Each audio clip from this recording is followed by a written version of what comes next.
Nasty Lollipop Lady. Warning! This is a horror story. Some people say roads aren't safe, don't they? But there was never anything wrong with roads. It's who or what goes along them that's wrong. You'll never guess who said that. It wasn't the Minister of Transport.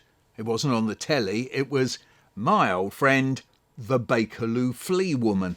It happened like this. One evening, a friend took me to their place for a chat and a late night takeaway, and as we were all still chatting away after the last train, I stayed the night, sleeping across 2 armchairs.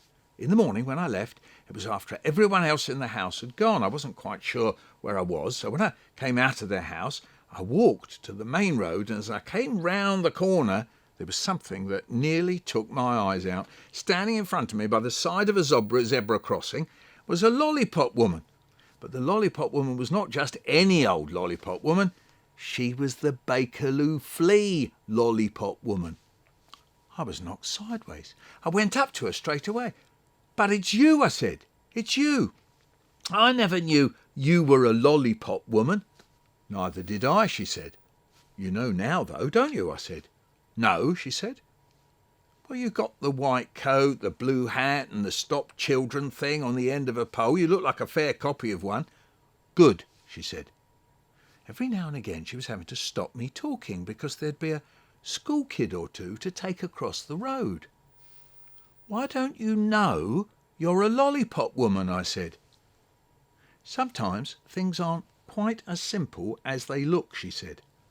"Why?" I asked. "Look, chum," she said, "haven't you anything better to do than hang about on street corners asking a woman silly questions?" "No," I said.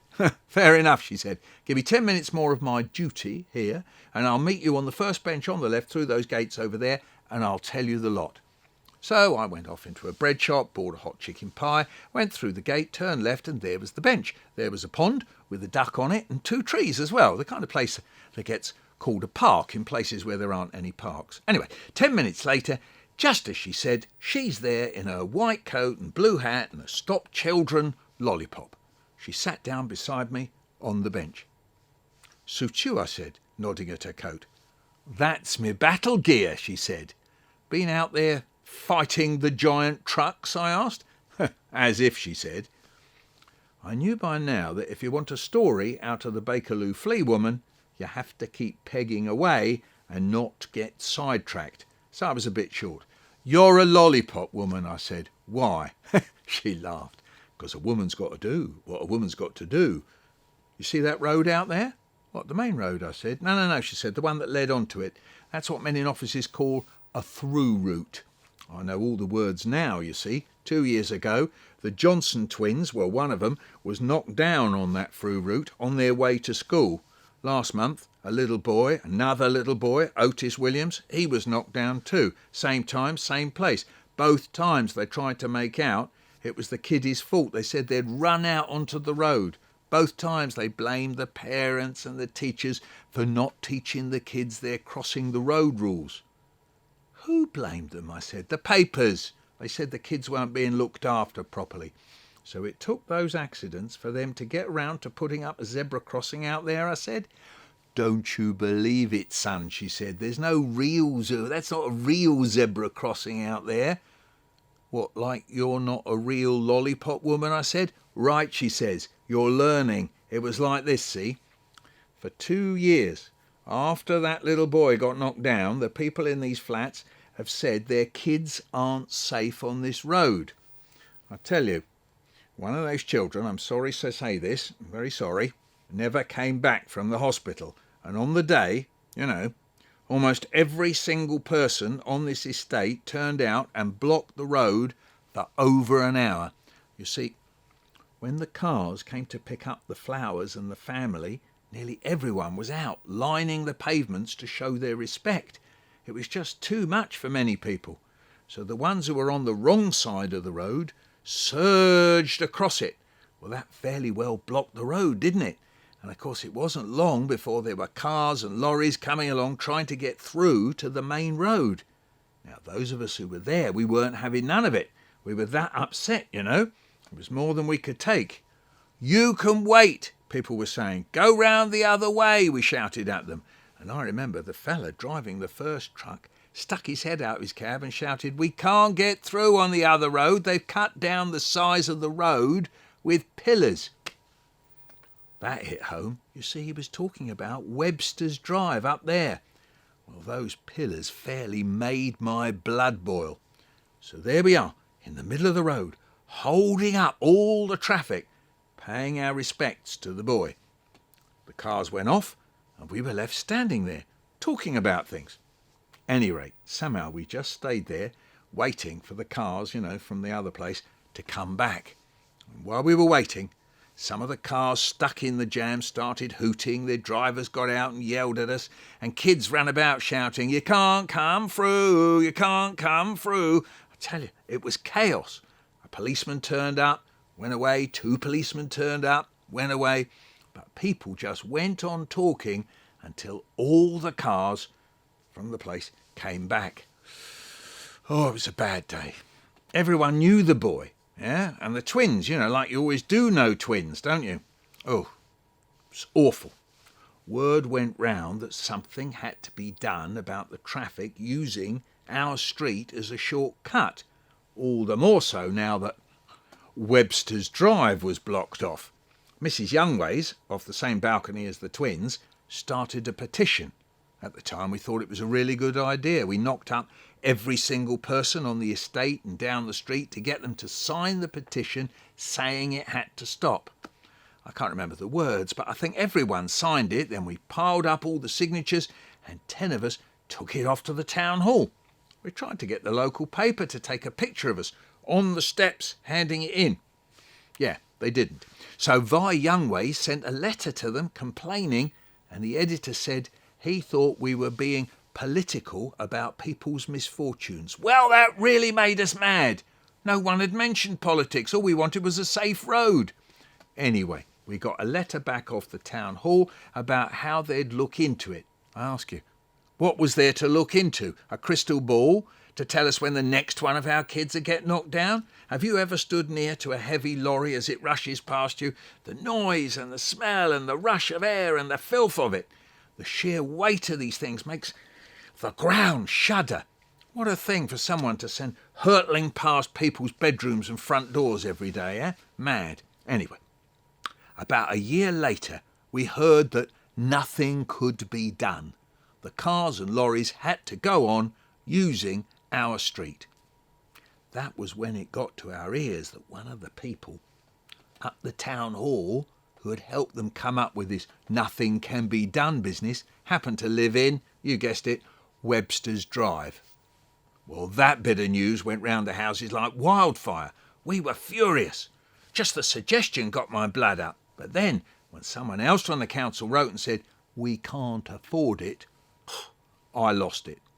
Then it happened all over again. Otis Williams runs out onto the road and some lunatic trying to get to work quick hits him. That was it for me. It was the last straw. I got up, rushed out and knocked up Vi Youngways. And we talked, and we talked. Everything had been done that could be done. "No," Vive says to me. No. I've got a plan. There's going to be a zebra crossing across this road and a lollipop lady on it. I groaned. "Oh, look, Vi, you must be joking." "We're not going to ask the council," Vi said. "We're going to do it ourselves and ask later. All we got to do is find some white paint for the road, white mac, and paint up a lollipop, and we're laughing." "Oh, yeah," I said, and pop down the ironmonger's and buy a couple of beacons, for those orange lights on the Never Never or something. Easy. "Oh, yeah. You're crazy, Vi." "Yeah," she said, "I am. But we'll do it, bit by bit, because it has to be done. First thing we do is go and look at a crossing and make a list of everything we need." I can't even remember what it actually says on the lollipop. What does it say? Well, Vi's kids was coming in from school just then, and as they came rushing in through the door with mates to grab a biscuit, switch on the telly, she yells at them, "No telly for you lot tonight, you got homework to do." "We ain't got none," they say. "Oh, yes, you have," she says. "You've got my homework to do. I've got a quiz for you." "A quiz," they go, "a quiz? Now come on, Mum, don't be daft." In the end, she got them all pinned down in the front room, even those that aren't hers, Right, how many stripes are there on a zebra crossing? 12, one of them shouts. 6, another says. As many as you need to fill the road, Darren says. How wide is a stripe on a zebra crossing? They all go quiet. Pass, Ibby says, and we all laugh. Right, Vi says. How high is a crossing light? A what? It's the orange lights, Darren says.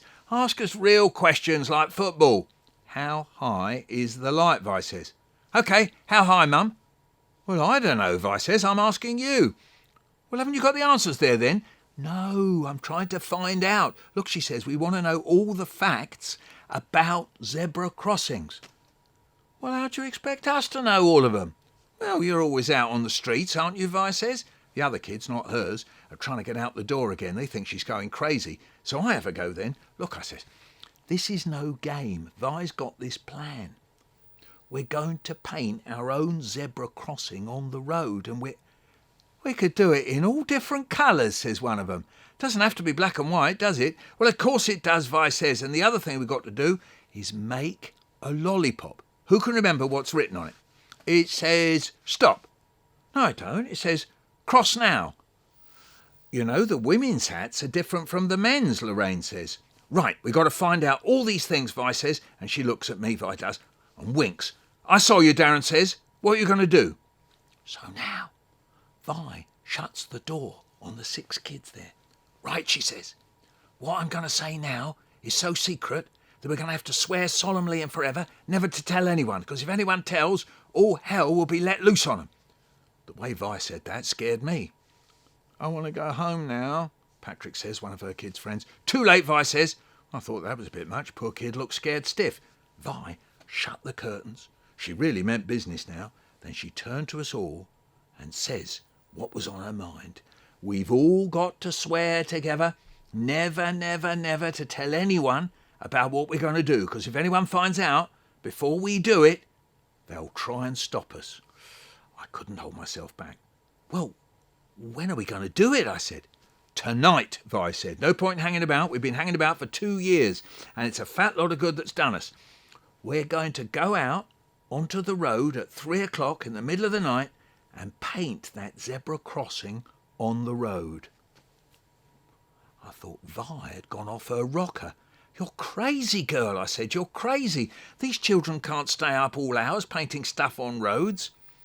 Course they're not, Vi says. I'm only asking them to keep a secret till the morning. Then she looks round the room till she sees a very old picture on top of the telly, a photo in a frame of a man with an enormous beard. That man, she says, was my grandfather. He was a terrible fella. Outside the house, everyone thought he was a great man, but indoors, he was like thunder and lightning, a truly terrible man. She got the picture down off the telly. Right, she says, we're all going to swear in front of old Grandad to keep our secret about tonight. Ready? All together. Say after me. We swear. We swear. To keep the secret. To keep the secret. Never to tell. Never to tell. Cross my heart. Cross my heart. Hope to die. Hope to die. Hear us now. Hear us now. Grandad. Grandad. You could almost see the old fella in the photograph frown, as if to say, and you'd better mean it. Right, Vi says. To work. We got a lot to do. Who's going to go out and measure up a zebra crossing? Me, Darren says. Me, Lorraine says. Right, Vi says, giving Darren the tape measure. Everything. Measure everything. Now, who's left? Ibby, John, Sarah, and you, and me, girl. What are we going to need? Paint. Who's got paint? Well, 2 doors down from me, I knew, yeah, that's right, was George and his son, and they were sign painters. If I could rope them in, we'd be laughing. How about the orange beacon light things, Ibby said. How can we do them? I know, Vi says. Woolworths, Woolies, they do a line in plastic lampshades that look like a goldfish bowl. John, Ibby, you just got time, nip up to Woolies on your bikes and buy 2. There's a £5. Now, what else? We counted up a white coat, 2 poles, 1 broomstick. And that's when we ran into trouble. It was easy to work out how to turn the broomstick into a lollipop, but we couldn't think how to make the poles for the orange lights, the beacon poles. Well, it was at that point I thought things weren't quite right. It was all very well us getting the kids to keep a secret, but what we should have been doing rightly was doing this with everyone in the know. So I said as much to Vi. "We've got to draw everyone in on this and not be doing it like a bank raid or something," I said. "Oh yeah," Vi said, "and all the old windbags will sit there saying as how it can't be done." "Vi," I said, "you're wrong." I looked at her clock. 5:30. "By 7:30 we'll have 50 people in the laundry over this. Quick," I said to one of the kids, "give us your felt tips and your scrapbook." And I wrote on it in big letters, "No more accidents. Meeting 7:30, laundry tonight." Sarah knew straight away what to do. "I can go round the flats with it like a poster telling people to come," she said. "Right, on your way," I said. After that I went out and Vi waited for the kids to come back with the gear and the facts. Then we all went round the flats knocking up friends and friends of friends, asking them had they heard. So, come 7:30, there was quite a crowd down there at the laundry. I gave Vi a push and she really gave it to her. Great she was. "Look," she says, "you remember all those accidents? Well, we got to do something fast and I've got a plan.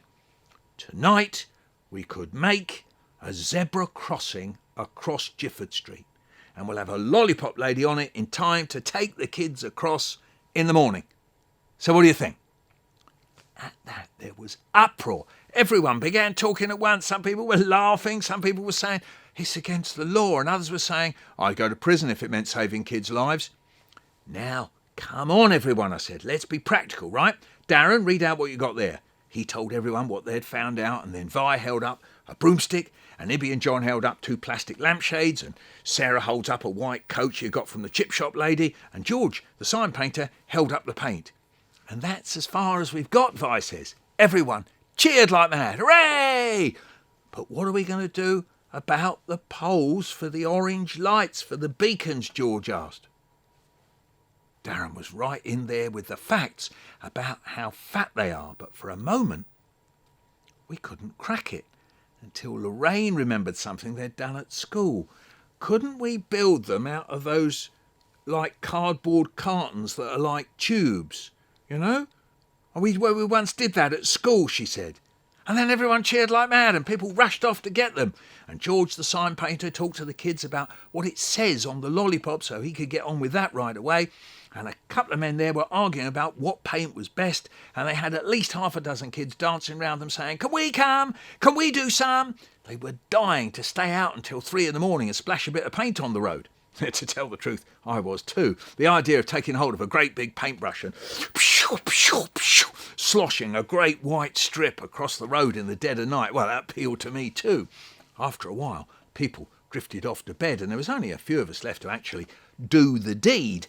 And we were sitting there in the laundry in the middle of the night with the paint and the brushes and the old cartons when suddenly Ibby looks up and asks the question we had all forgotten to ask.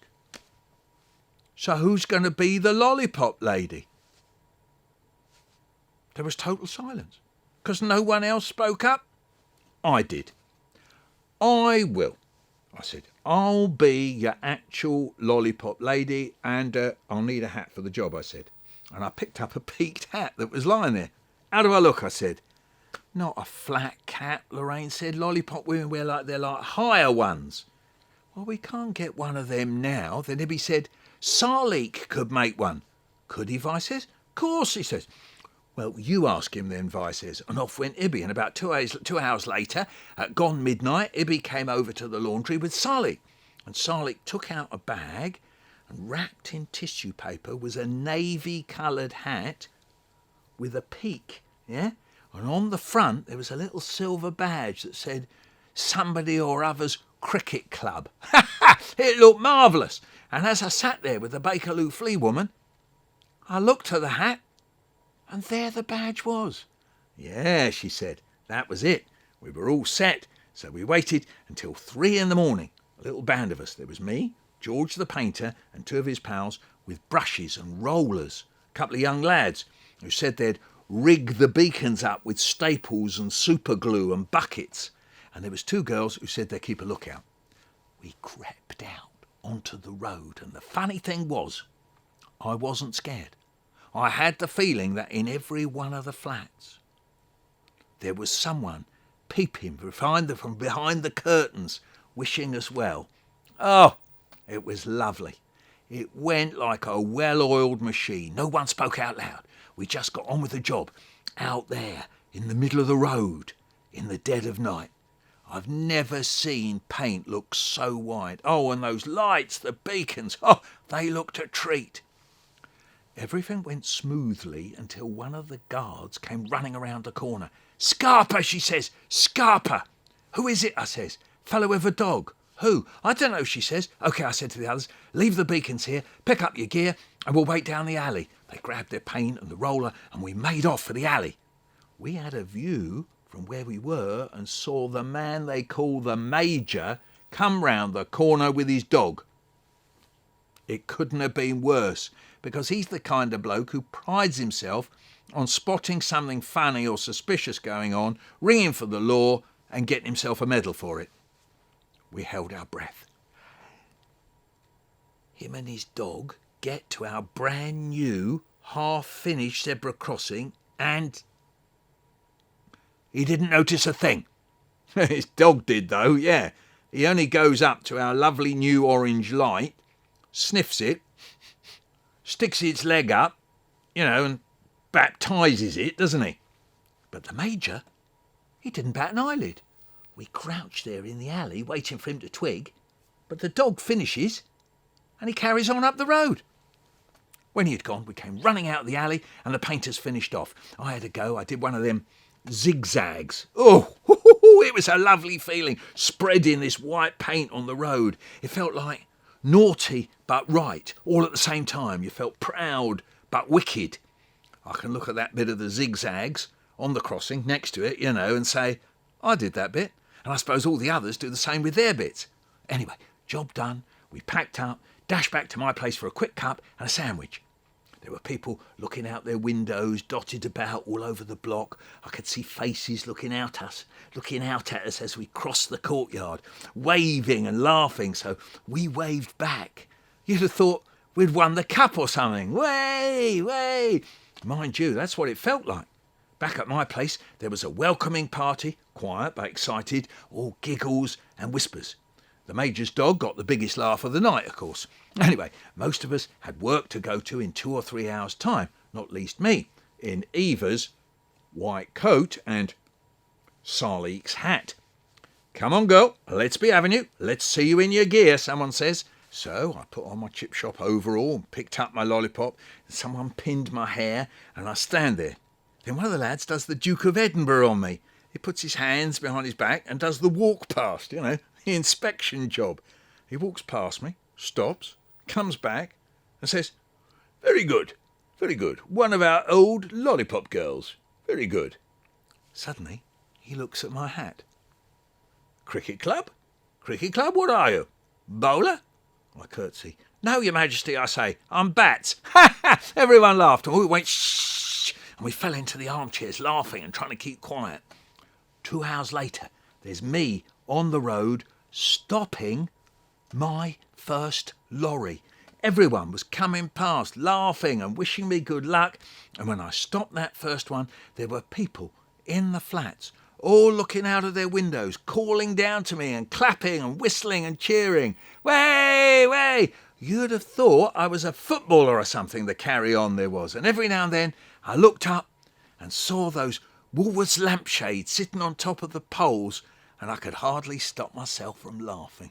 Still, I must have taken, more than 100 kiddies safely across the road on the way to school and 100 back at going home time. I thought the papers would be down or the telly, but maybe they're afraid that if they show us doing it, others will get the same idea, then where would they be?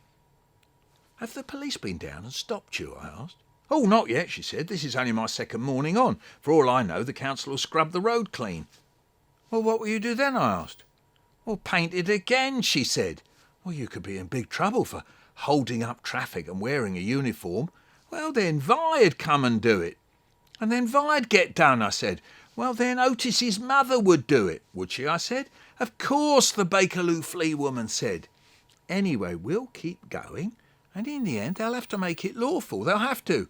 And I'll tell you something else. Once it's lawful, they'll have to find the funds to pay for it." And that was that. She didn't have anything else to say to me, and I couldn't think of anything else to ask her.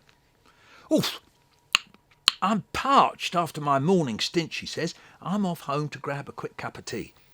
And she was off, up, down the road, in a white coat, blue hat, carrying her lollipop with her. Amazing sight it was, yeah. Amazing woman, isn't she, don't you think? Yeah. Hey, thanks for watching. If you want to subscribe to this channel, well, you can click on subscribe. If you want to like something, just click on like. And you can leave a comment as well, that's always nice. And don't forget my website, Michael Rosen, all one word, michaelrosen.co.uk.